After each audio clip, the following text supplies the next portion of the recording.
Kutaa magaalaa Nifaas Silkilaaftotti dargaggoonni haa filatan biyyi itti hafuuftu mata duree jedhuun mariin paanaalii dargaggoota aanaalee kutaa magaalichaa irraa hirmaachise gaggeeffameera. Barreeffamni ka'umsaa dargaggoonni filannoo marsaa torbaffaa irratti dammaqinaan hirmaachuu akka qabanii fi hiree ofii murteeffachuuf carraa argatanitti fayyadamuun mirga heera mootummaatiin argatan mirkaneeffachuu qabu jedhu dhiyaatee marii bal'aan irratti taasifameera. Hoogganaan biiroo dargaggootaaf ispoortii magaalaa Finfinnee obbo Asagidoo Habta Giyoorgis dargaggoonni hundi filannoo biyyaalessaa torbaffaa irratti dammaqinaan hirmaachuu qofa osoo hin taane filannichi nagaa haqa qabeessaa fi dimokiraatawaa akka ta'uuf gahee isaanii taphachuu akka qaban ibsaniiru.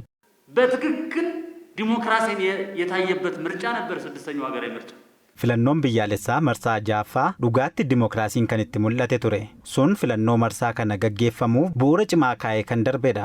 Kanaaf bara kana hojiitti fufsiisuutu hojjetama jechuudha. Kana keessattis shoorri dargaggoonni baatan akka laayyootti kan ilaalamu miti. Dargaggoonni keenya akkuma hojii misoomaa Finfinnee keessatti shoora guddaa baachaa turtan filannoo bara kana gaggeeffamuus nagaa haqa qabeessaa fi dimokiraatawaa akka ta'u gochuu keessatti gahee keessan baachuu qabdu. Hojii raawwachiiftuu olaantuun kutaa magaalaa Nifaas Silkilaaftoo adde Kaabaa Mabraatu dargaggoonni mirga filachuu fi filatamuu qabanitti fayyadamuun biyya ceesisuuf itti gaafatamummaa akka qaban dubbataniiru. ከእናንተ የሚጠበቀው የምርጫ ካርዱን በአግባቡ መውሰድ ነው።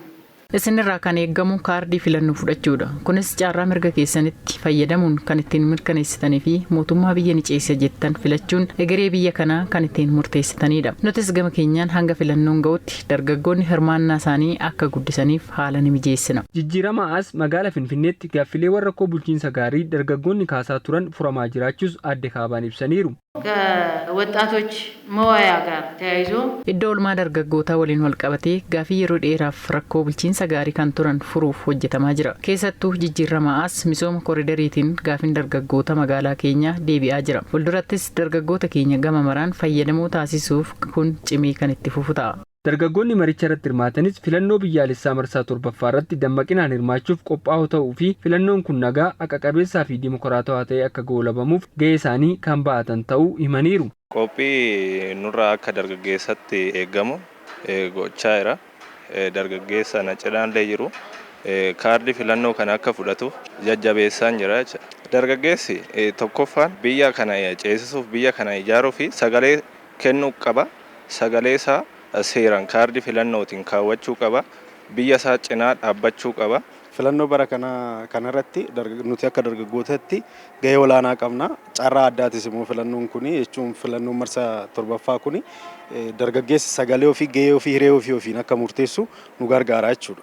Wanti hundumtuu kan ta'u qabu filannoodhaan karaa dimokiraasii ta'e karaa nagaa ta'e gatii ta'eef yaada biraa keessa galuu dhiisaniitu kaardii isaanii fudhatanii namoota isaan bulchina jedhanii yaadan nu bulchu jedhanii yaadan paartii itti amane filachuu qaba.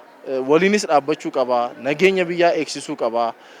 Filannoon kun kan nagaa akka ta'uufillee dargaggeessi wanta isarraatii eegamu hunda gochuudhaan argamuu qaba jedhee tanan yaada. Kutaa magaalichaatti hojii dargaggoota irratti xiyyeeffatamuun hojjetameenis dargaggoota 31,000 oliif carraan hojii uumamuun himameera.